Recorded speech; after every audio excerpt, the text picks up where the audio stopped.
Today we're going to be talking about the American Revolution and really the start of the United States. Hopefully getting all the way to the actual declaration today.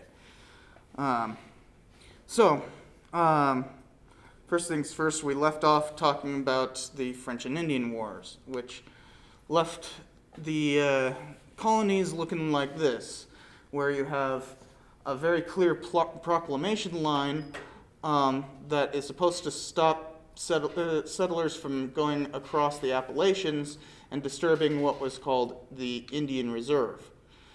This is actually where we get the term reservation, because the lands were held in reserve for Indians. Something that's a bit weird about this map is that this is the map from 1774/75, because there's this big old dip of Quebec coming down. We'll get to why that is, but that was actually all technically Indian land until 1774 with the Quebec Act. But just know, basically that entire area is held in reserve because of Pontiac's War, and remember that the French and Indian Wars were basically fought for gaining access to the Ohio Valley. And yet that proclamation line is what stopped them. So after the French and Indian Wars, there was definitely a need for tax revenue. But a pretty wide misconception about the American Revolution is that they hadn't been taxed yet. And in fact, there were actually pretty steep taxes on the colonies even before the French and Indian War. Especially with the enactment of mercantilism, which basically forced trade from the colonies to go straight to England and then out. Remember, this is part of the whole triangle trade. And the Navigation Acts are basically what required that. So you had the first of the Navigation Acts being enacted in 1660, and they kept on reiterating it, in 1663, 1673, and in 1696. All of these acts also required some sort of tariff or tax burden on New England merchants. So they were already being taxed. There was also this concept called the Rights of Englishmen, which wasn't exactly a codified thing, but it was more of a concept that gained more and more judicial usage throughout the 17th and early 18th century. The first of these things, of what you might call the English Constitution. Mind you, even today, Britain does not have a constitution, but they do have a series of documents, starting with the Magna Carta in 1215, which required any taxes to be raised through Parliament. So already you have, in the 13th century, the creation of the idea of no taxation without representation. There was the 1679 Habeas Corpus Act, and most importantly, the 1689 Bill of Rights. They actually had a Bill of Rights from the 17th century onward.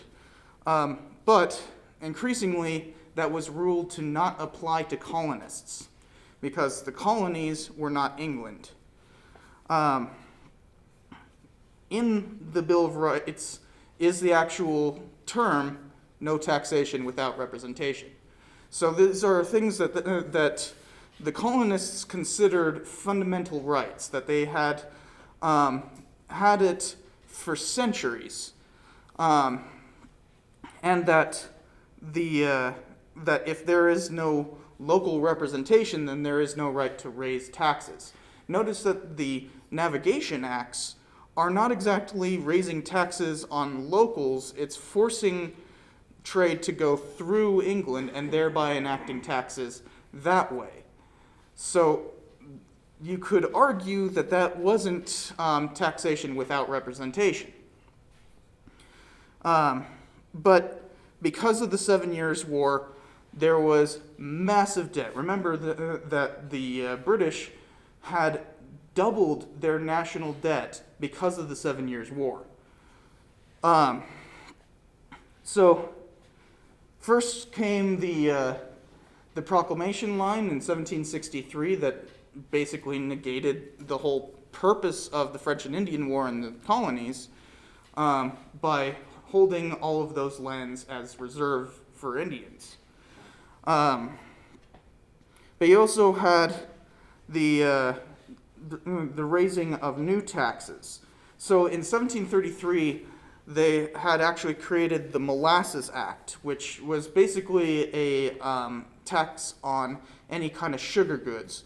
Remember that rum is made by distilling sugar. It makes it really easy to transport, and so a lot of the colonies were trading in rum. And this was something that had to be collected by colonial officials. The 1733 Act specifically was trying to regulate trade rather than trying to impose a new tax on sugar production. But that changed in 1764, just after the war. Remember the Proclamation Line, 1763. This is 1764, which raised the molasses tax and required a new form of enforcement, had actual tax collectors sent to the colonies to do that. Remember, they already had technically that Molasses Act, but the Sugar Act was taxing production. So not only was this a troubling thing for folks, but then Parliament enacted the Quartering Act of 1765. And this mandated that private houses quarter soldiers. In fact, in 1766, there would be 1,000 troops who were refused access and had to stay in their ships in New York Harbor. So this was, a step too far. And then they imposed the Stamp Act, which was the final thing that broke the camel's back. It was going to require, it was never actually enforced, that all printed materials in the colonies had to have a stamp on it certifying that somebody had paid the tax for printing.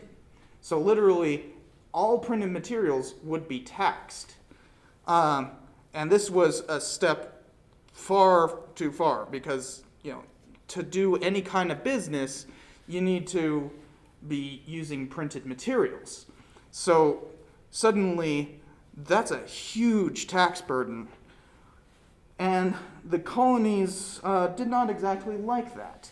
So they came together in what's called the Stamp Act Congress in 1765, where 9 colonies passed a Declaration of Rights and Grievances, which stated that the Stamp Act severely violated the rights of Englishmen, and that they would not uphold this. In fact, there was one stamp collector who was tarred and feathered. So this is not just like colonial officials coming together and, saying we don't like this. There's actual violence associated with trying to stop this from being enforced. Especially Part of this whole thing was, the actual stamps that were being shipped over, and so a number of these offices that were taking in the stamps ended up getting burnt by mobs. Mobs would literally just show up and burn all the stamps. And you can't really argue with it as a colonial official because you're just one dude. And as part of this Declaration of Rights and Grievances, the 9 colonies who were part of the Stamp Act Congress officially boycotted all British goods, which means, remember, this is part of the whole mercantilism system, that they're supposed to be sending everything to Britain and then going their merry way from there.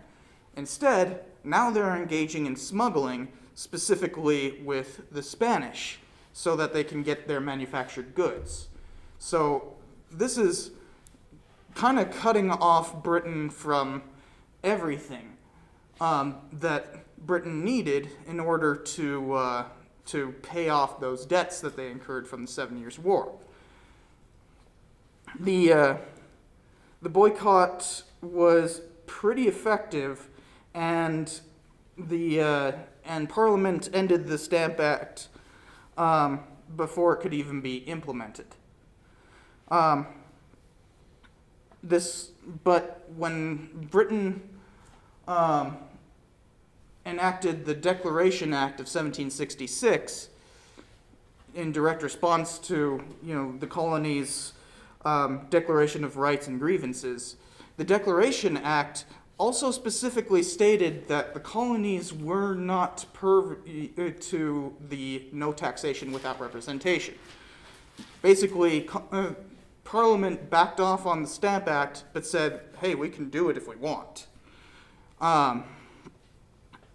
So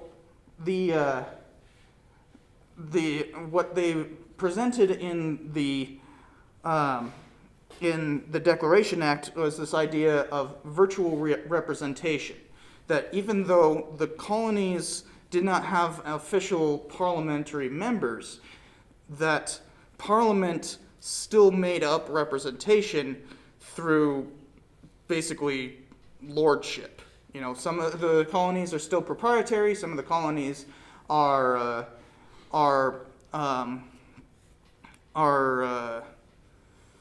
forgetting the word for it, crown colonies, there we go, are directly influenced by the crown, and therefore their proprietor or the king himself are in fact representation. Now, the colonists don't exactly abide by that, but the idea that Parliament can represent the colonies simply by them existing is the key difference in ideology that we will see play out throughout the rest of this revolution. But the Stamp Act Congress dissolved, and because they had won, whether or not that Declaration Act still said, like, hey, we could tax you whenever we want, the Stamp Act was gone. But, of course, this isn't the end of the struggle.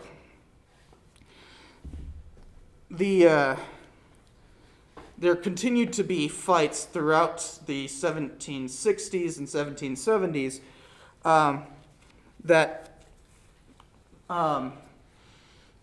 would continue to cause violence. And as this violence escalated, more and more acts were implemented as they were trying to gain some sort of tax revenue for paying off the 7 Years' War. Let's remember, they doubled their national debt because of that.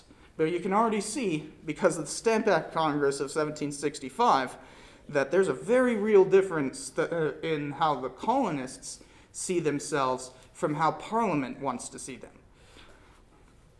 So the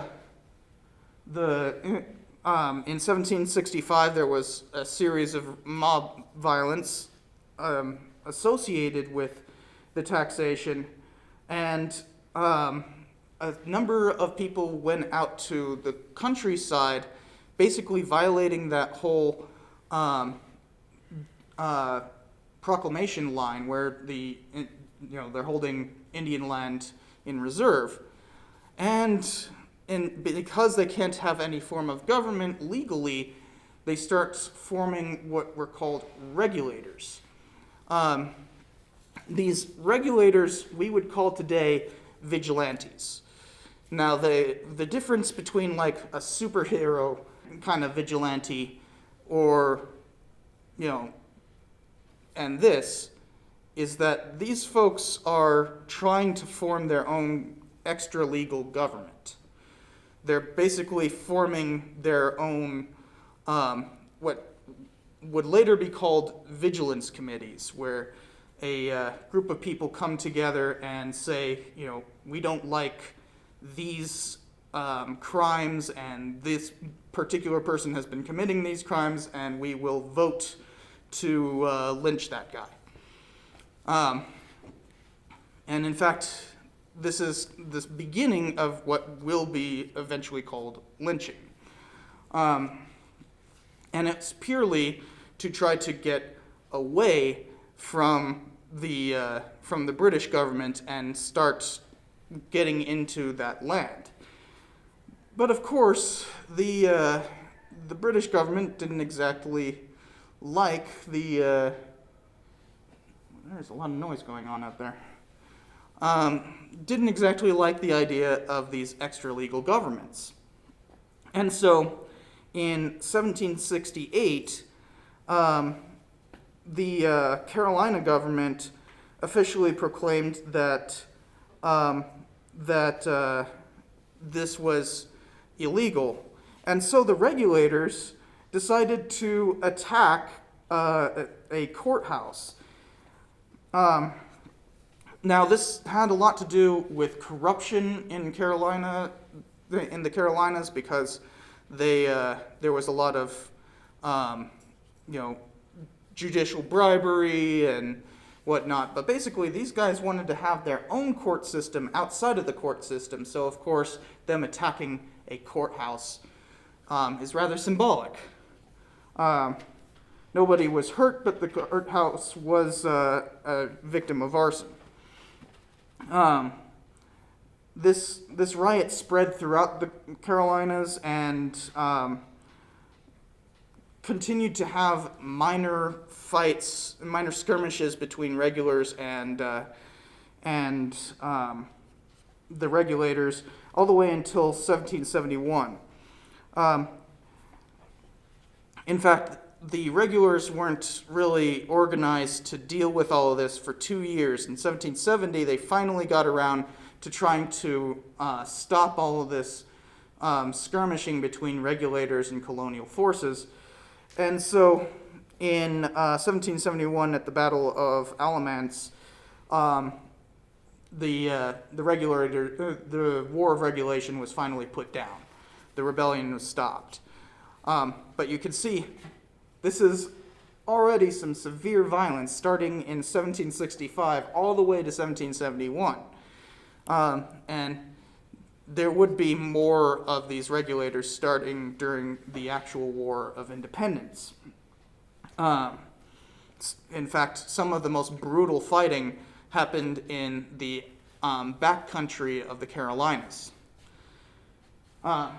Then at the same time as the beginning of the War of Regulation was the creation of the Sons of Liberty. The Sons of Liberty started off with a group of guys known as the Loyal Nine in 1765, who were specifically organized to fight the Stamp Act, by tarring and feathering officials or by burning documents, or basically trying to incite violence against the Stamp Act. Luckily, Congress managed to do it much more peacefully, but the Sons of Liberty will continue as basically the mob, the organizers of the mob, especially in Boston, but they actually were throughout the colonies. And they started doing things like raising what were called liberty trees or liberty poles. And basically, you put a tree down and put what's called a Phrygian cap. Now, a Phrygian cap just looks like a red beanie. You put that up at the top of the tree or on the top of the pole, and it was a sign of defiance. So when you have these liberty trees or liberty poles going up throughout the colonies, there's this bad sign for colonial officials that the colonists are willing to violate colonial rule. And especially the thing with the Phrygian cap is that a lot of, because remember, this is at a time that a lot of these folks were reading about the classics, and so the Phrygian cap is symbolic of Caesar's assassins. That the assassins supposedly wore Phrygian caps. And so, this is not just, declaring liberty and all that kind of stuff. It's an open declaration of violence. And so they started using these things as meeting places to organize secret protests and even incite riots. It became so bad that they started tarring and feathering tax collectors again in 1767. And remember, the Sugar Act is still in place. The Molasses Act had long been in place. The Navigation Acts are still in place. So tax collectors are in the colonies collecting taxes.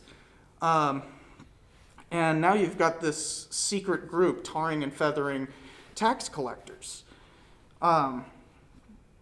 They also adopted in 1767 a flag that might seem familiar to us because it was a red and white flag with 9 red and white stripes, symbolizing the 9 colonies who participated in the Stamp Act Congress. But a bit different because it was oriented vertically. And it also didn't have a caisson, the blue part of our flag that has the stars. That's called a caisson, and it was not including one. It was literally just 9 red and white stripes. So you kind of see the Sons of Liberty will carry on the revolution even when colonial officials kind of back down, especially after following the Stamp Act Congress. There were a few years that, for the most part, were peaceful. Obviously, you have the War of Regulation going on, and you have the Sons of Liberty tarring and feathering folks. But, mob violence was nothing new to places like Boston and that. It was kind of just what you did whenever something wasn't going your way. And especially regular violence. Remember back with like the Paxton Boys and that kind of stuff, that violence towards Indians was a very real part of colonial life. So turning it inward as opposed to outward wasn't much of a step. Then because of all of this, especially with the beginning of tarring and feathering tax collectors, there was the Townshend Act, which was a series of acts passed in 1767 that only moderately only moderately raised taxes, and passed a certain amount of money to be able to send tax collectors. So, there's this kind of back and forth, right? You've got folks who are starting to tar and feather tax collectors, and now Parliament is just sending more of them. And they also had as part of these acts was a particular punishment for the New York legislature because of their continued non-compliance with the Sugar Act. So this was kind of the first ratcheting up of taxation that the colonists didn't really fight. You still had the Sons of Liberty doing their thing, but for the most part, the rest of the colonists kind of let this fly because it was a very moderate raising of taxes. But as the Sons of Liberty started continuing to add more and more violence, they started having more and more riots, especially in Boston. Now, Boston is a port town even today, but at the time, Boston looked a lot different from what it is today. It was almost an island, and it just connected by a thin little strip of land to the actual coast. And what that meant is that there was a lot of ships docking there. And what comes with ships docking is you have sailors who are on leave, or you have people who, are just part of the town, and they will what's called impress sailors, as in they will literally abduct sailors from the bars and whatnot, specifically to work on a ship as it sails away. This is actually standard practice for centuries, and it would continue even after the creation of the United States, all the way into the 19th century. But you can see that there's kind of a powder keg there when you have this kind of regular violence happening. You also have to remember there's a lot of smuggling, trying to usurp the whole Navigation Acts and all that kind of stuff. So you have also there's piracy. There was a lot of piracy between the Treaty of Utrecht and directly following the 7 Years' War. Because every time you have a major war, you get a bunch of privateers, and then after the war, privateers don't exactly want to go back to legitimate sailing, so they turn to piracy. There's a very thin line between privateering and piracy, and these pirates made Boston their home. It was a regular place for smuggling, piracy, and impressment. So, of course, with the Sons of Liberty kind of stoking the flames and everything, in 1770 a mob formed up against just a few soldiers. And they started throwing things, they started yelling and whatnot. According to the papers at the time, they were just throwing snowballs. According to the soldiers, they were throwing bricks. And how do you deal with a mob as a few outnumbered soldiers? You turn in fire. And they fired into the crowd, killing 5.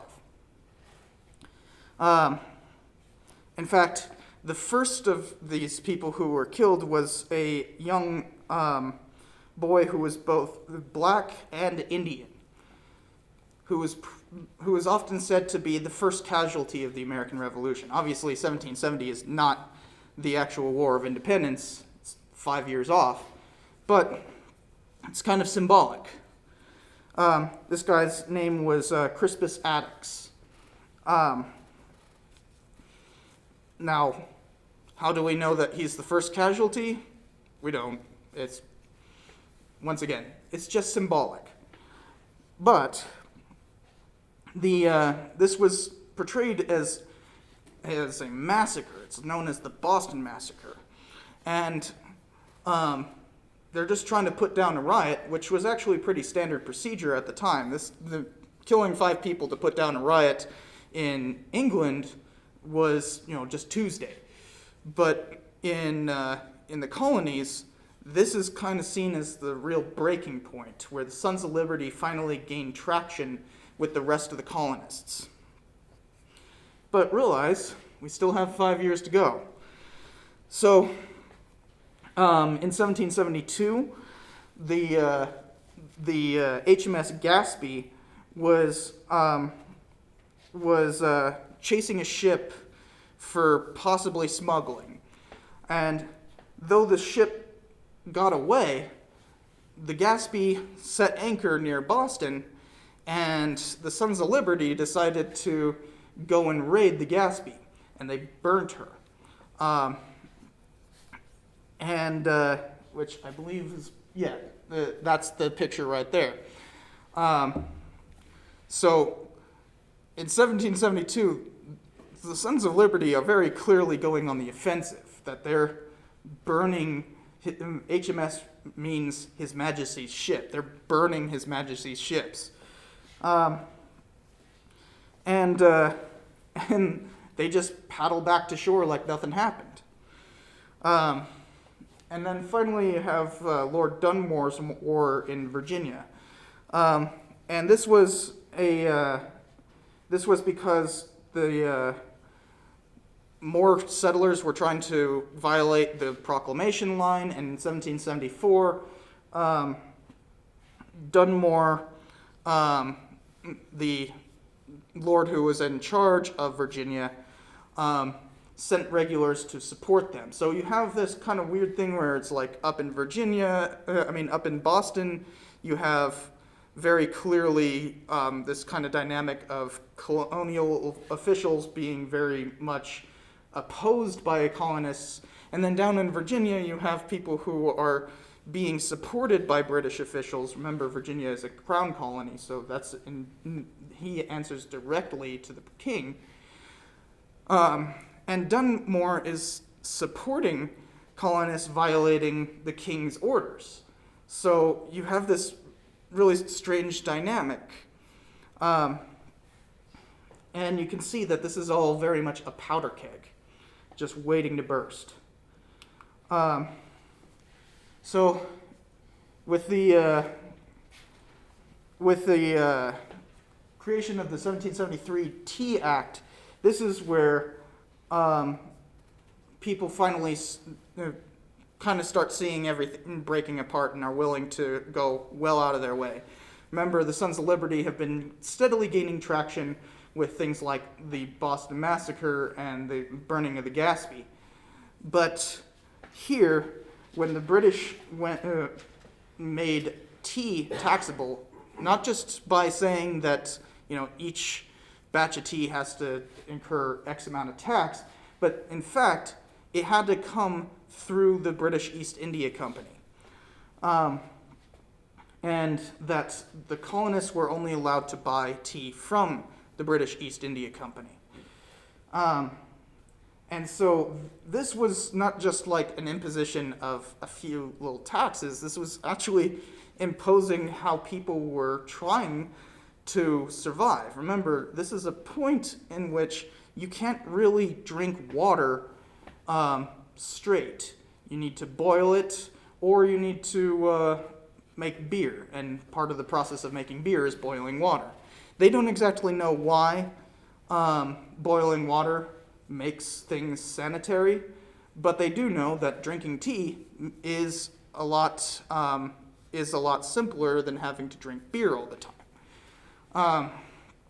In either case, this is not just some tasty beverage that they like. This is a vital part of staying alive. And then making it go through one company is quite an imposition. So on the 16th of December, 1773, the Sons of Liberty got up and disguised themselves to look like Indians and boarded a company vessel and started dumping tea into the harbor. This is known as the Boston Tea Party. In fact, the picture that you can see here is actually from British propaganda during the war itself, but it's actually a pretty accurate depiction because they're tarring and feathering tax collectors, and they're dumping tea into the harbor. And remember, this is the British East India Company. This isn't just some random merchants. This is the biggest company in the world at the time. They hold significant ports in India and whatnot, and that's where they're getting their tea. They're also getting it from treaty ports in Canton, China. All of this is part of that huge trade that is highly regulated from mercantilism. And so them dumping a bunch of tea as an act of defiance was kind of it was a step too far. The Crown wasn't going to allow such impertinence, especially if they're not going to put, some sugar and milk in the harbor too, for goodness sake. So the Parliament passed the Boston Port Act, which officially closed the Boston's port. Remember, this is basically an island, and so how it functions is purely by engaging in the trade. When you close a port, and one of the biggest cities in the colonies that depends on that, you're basically strangling it. And this is just the beginning of what were known as the Intolerable Acts. So the Boston Port Act closed the harbor and officially said that it wouldn't be opened again until the colonists had paid for the tea that they had dumped in the harbor. And mind you, they dumped an entire ship's worth, so that was a huge amount of tea, and one of the most profitable trades at the time. So they're basically saying that they will strangle Boston and then somehow try to get Boston to pay for the Boston Tea Party. They also passed the Massachusetts Government Act, which officially turned Massachusetts into a crown colony, meaning that the governor is appointed by the king, and the king has direct control of it rather than it being an independent venture. Then there was the Administration of Justice Act, but folks like George Washington called it the Murder Act, because what it said was that anyone who was to be prosecuted in Massachusetts colony would have to face their prosecution in England instead. So they would have to be transported to England, and the idea was that the courts in Massachusetts were no longer trustworthy. So the reason why folks like George Washington called it the Murder Act is because it seemed like you could get away with murder if you killed a Son of Liberty or something along those lines, and then were sent back to England, where they're obviously quite hostile to the Sons of Liberty. And then there was where are we? The Quartering Act. The Quartering Act was, yet again, remember the act that was passed in 1765, trying to quarter soldiers. This was reenacting that. Because remember, New York straight up just did not allow that to happen in 1765 and forced soldiers to stay on their ships. So all of these acts were bad enough, and then you have the passage of the Quebec Act, which, mind you, is not actually part of the Intolerable Acts, but is kind of part of that. Remember that map that I showed earlier that shows that huge swath of Canada coming down into the Ohio Valley. Remember, the 7 Years' War, or the French and Indian War, was fought to gain control of that, and suddenly they're saying that Canada had control of the Ohio Valley. That's what that big swath of red is, or orange, whatever it is. And so this is kind of seen as intolerable as well, because Quebec is also very Catholic. The Quebec Act allowed Catholics to exist in Canada, as though they weren't already, but it granted religious freedom. And remember, we're talking about Massachusetts. Massachusetts is not exactly tolerant of Catholicism. This is the home of Puritans. Even though the kind of puritanical courts and all that were gone, there's still that highly religious streak, and giving this huge swath of land that they had previously fought for to a bunch of Catholics, it was too much for these guys. So the 12 colonies came together to form the First Continental Congress, to basically do what they did in 1765 with the Stamp Act Congress. And they passed the Declaration of Resolves, claiming that the Intolerable Acts violated the rights of Englishmen, basically doing the same thing that they did in 1765.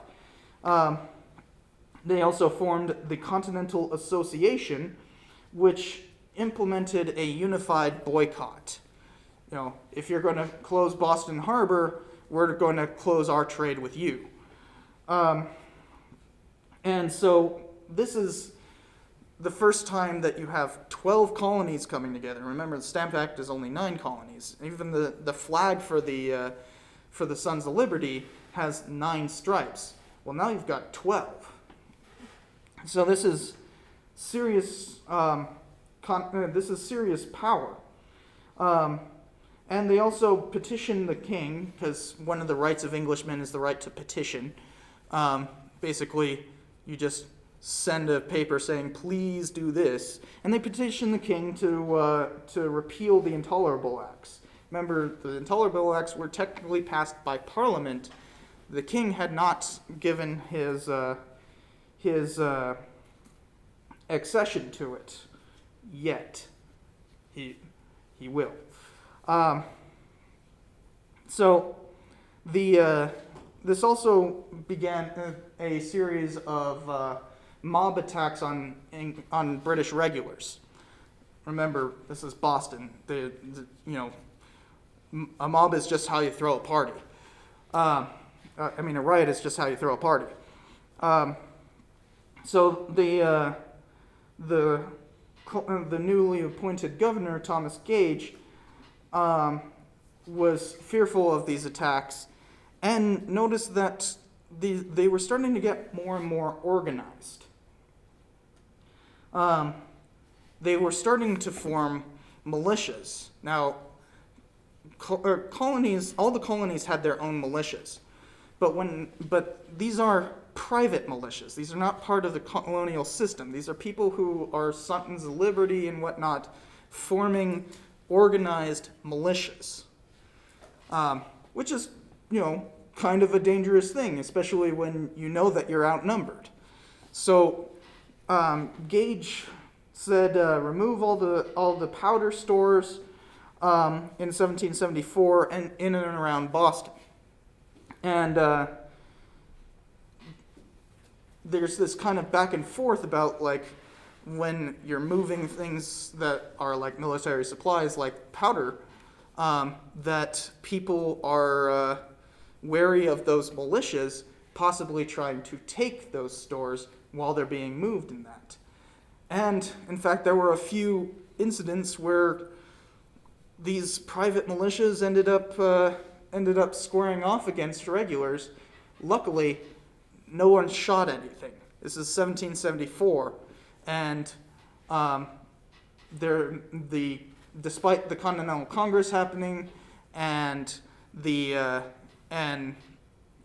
moving these stores, nobody's firing a shot. And the British were able to reinforce their position, but only for so long. The winter comes along, and then in 1775, this clash will finally happen. So the Sons of Liberty kept arms to, possibly be able to fight the British, considering they are continually enforcing more and more. And so in order to keep the British from enforcing things, they're holding large stores of weapons. And the Massachusetts Congress is kind of in cahoots, and so they said, basically in a public declaration secretly to the Sons of Liberty, they say, whenever the army under command of General Gage or any part thereof to the number of 500 shall march out of the town of Boston with artillery and baggage, it ought to be deemed a design to carry into execution by force the late acts of Parliament, referring to the intolerable acts, the attempting of which, by the resolve of the late Honorable Continental Congress, ought to be opposed, and therefore the military force of the province ought to be assembled, and an army of observation immediately formed, to act solely on the defensive so long as it can be justified on the principles of reason and self-preservation. So basically they're saying, if the regulars march out, they want to shadow the regulars with a militia. This is a step far beyond anything prior. They're literally saying that that regulars cannot move unopposed, at least if they're moving in force. Notice they said more than 500. But Gage, of course, doesn't care about what some insolent colonial Congress has to say, and realize also that that declaration basically makes all those private militias now part of the actual colonial militia. It forms what are called Minutemen, as in people who can get up and out the door in a minute and oppose General Gage. But Gage started writing out to try to confiscate arms at Lexington, and so a series of riders were sent out to forewarn the colonial militias. This is where Paul Revere did his ride, but also you had folks like Samuel Prescott who actually went all the way to Lexington. And so they forewarned the Patriot militias to get up, send out your Minutemen so that we can, observe Gage's movements. So on the bridge at Lexington, these two opposing forces met, and they, and as the poem goes, by the rude bridge that arched the flood, their flag to April's breeze unfurled, here once the embattled farmer stood, and fired the shot heard round the world. We don't know who fired the first shot, but that shot began the revolution. Suddenly, you have colonial militias and regulars fighting each other. This isn't like the War of Regulation, where you have these, kooks off in the in the frontier. This is officially sanctioned by the Massachusetts government, by the Massachusetts Congress, and invoking the Continental Congress that had just formed. They had already unformed because they had done what they needed to do in terms of issuing declarations and pleading with the king. By the way, that poem is by Ralph Waldo Emerson, who will become a pretty important figure later on in this class.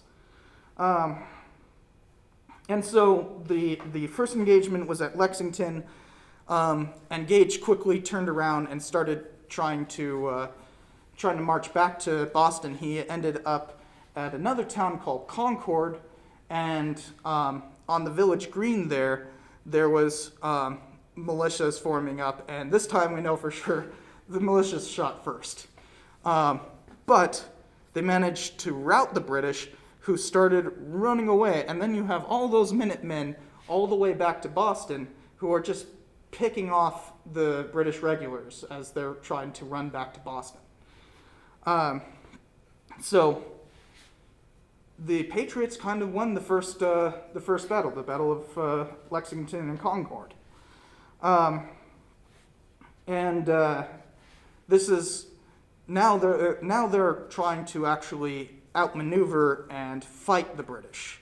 So the what's called the Boston campaign began immediately, and they started trying to siege Boston because that's where the regulars are. So you have all of these militias coming together to fight the British, and Gage is just stuck in Boston, not able to leave. He's far outnumbered, but remember, Boston, it has only just a minor little a strip of land that connects it to the main land, and that's heavily fortified. So the regulars couldn't leave, but they could also be safe in Boston, even though Boston is also kind of the epicenter of all of these protests and riots and whatnot. But they don't want to have another Boston Massacre on their hands. So you have groups coming together because of all that, but then they also start going on the offensive. So you had in 1764, just after the Proclamation Line and all that, the formation of what were known as the Green Mountain Boys, which was another ranger militia meant specifically to fight Indians, but now, especially after they came under the command of Ethan Allen, they decided to go on the offensive, and they went and captured Ticonderoga in just after all of this begins.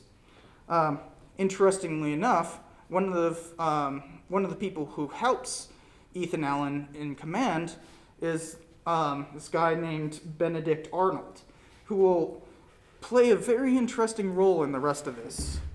How much time do we have left? And so you have the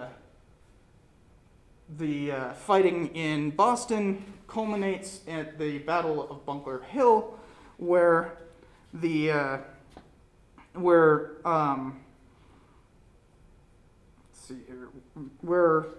peninsula that was adjacent to Boston was basically captured by the British, but the British ended up losing 1,000 men trying to take this hill, which, by the way, it's not actually Bunker Hill. Bunker Hill was a little bit away, but naming conventions are weird. But as they were trying to take this hill, the colonial militia only took 450 fatalities, whereas they dealt over 1,000, because it was an uphill battle. So in Massachusetts, this is a very real fight going on, and so the Continental Congress reforms, this time with 13 colonies. So this is the Second Continental Congress. And it was specifically responding to the fact that Massachusetts needs help. And so on the 14th of June, 1775, they created the Continental Army under the command of George Washington, who, interestingly enough, was appointed because he was wearing a British uniform in Congress. So you have the formation of a regular army to fight regular forces, as opposed to just these militias that have been fighting thus far. They also send the Olive Branch Petition, which claimed that they were still loyal to the king and beseeched him to end all of this silliness. On the 6th of July, 1775, they also passed the Declaration of the Causes and Necessity of Taking Up Arms. And on the 23rd of August, 1775, the king responded by formally declaring the colonies in rebellion. So now, regulars are allowed to take whatever measures necessary. And this is also the king very explicitly giving accession to the Intolerable Acts. So all of this going on, this is the point where the British Army says we need to stop this. Remember, back in 1765, Parliament actually gave way, but now it's gone too far. But that doesn't matter because the Continental Army is its own fighting force. So they start trying to use the same tactics that they used back in the French and Indian War, so they started trying to invade Canada. This didn't work out so well. They managed to get pretty far, but they couldn't conquer Quebec because it was the middle of winter. And so by the following year, in 1776, they had to start retreating. And this retreat was stopped by, this retreat was saved by Benedict Arnold again, who at the Battle of Valcour Island actually created a batch of ships to fight the British at Lake Champlain. These ships managed to save the Continental Army from being destroyed. So once again, Benedict Arnold actually ends up saving folks. Yes? Later on, doesn't Benedict Arnold end up being a traitor towards the... Yep. But he's kind of a tragic figure because he's also basically the reason why the French will join later on, and they're really the reason why this entire revolution even becomes successful. So keep that in mind because he'll keep on coming up. He's does the first successful militia attack. He's the one who basically saves the Continental Army. He's a really good commander, but also kind of gets a bit of a complex about it. And so Washington also arrived in Massachusetts in July of 1775, and took over the siege there. And as they started fortifying what are called the Dorchester Heights, which are just south of Boston, well, now it's actually in Boston, but remember, Boston was just connected by a little spit of land.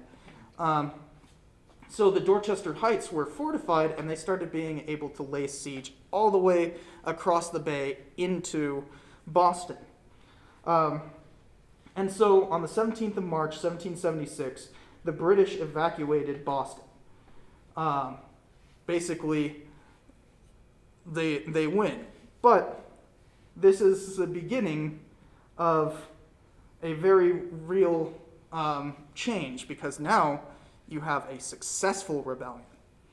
So I think we'll leave it at that. We have about 10 minutes left. Because all of this success gives impetus to declaring independence. And we'll talk about that next time. But, so it's just you two today, but hopefully we can get more people next time. But I think it's pretty obvious why this is significant, right? But what's changing? What was the thing that made this turn into a rebellion? Because remember, like, you had the Sons of Liberty, who are just a bunch of, like, people stoking riots and whatnot. How does that turn from that to organized militias and then an actual regular army? I think it might have been the fact that, I don't know how a lot of people say, it's like, well, if he's not here telling me what to do, what gives him the right to be in charge of me if he's not here, or like kind of in relation when to you say he, you mean the king? Yes. So what's the change happening though? So I think the change is that they're like kind of getting that idea in their mind, is that they could probably start their own thing to benefit them, because basically everything that the king is doing it for the good of England, not really in the interest of the colonists. Very true. But you also have to think, like, even at the same time as them creating the Continental Army, they're also pleading with the king to end this, right? They're literally attacking the king's forces at the same time as pleading with him to stop fighting. So it's a strange position, right? Like, we haven't quite gotten to independence yet, and independence is very much a struggle to get passed through the Continental Congress. There's a great movie called 1776 that actually shows it pretty well. Highly recommended. What it really shows is that these folks didn't exactly want to declare independence. They are very much trying to, come back into the fold. Wouldn't you say they just want to be treated as any other Englishman in England? Exactly. Yes. They are constantly declaring that this is against the rights of Englishmen and that. And remember, the Declaration Act of 1766 said specifically that Parliament did have the right to do this, and that the rights of Englishmen didn't exactly apply to the colonies. Mm-hmm. So they're saying that this is a huge violation of that, while at the same time, Parliament's kind of acknowledging that it's a violation of the rights of Englishmen, but they're also saying, like, too bad.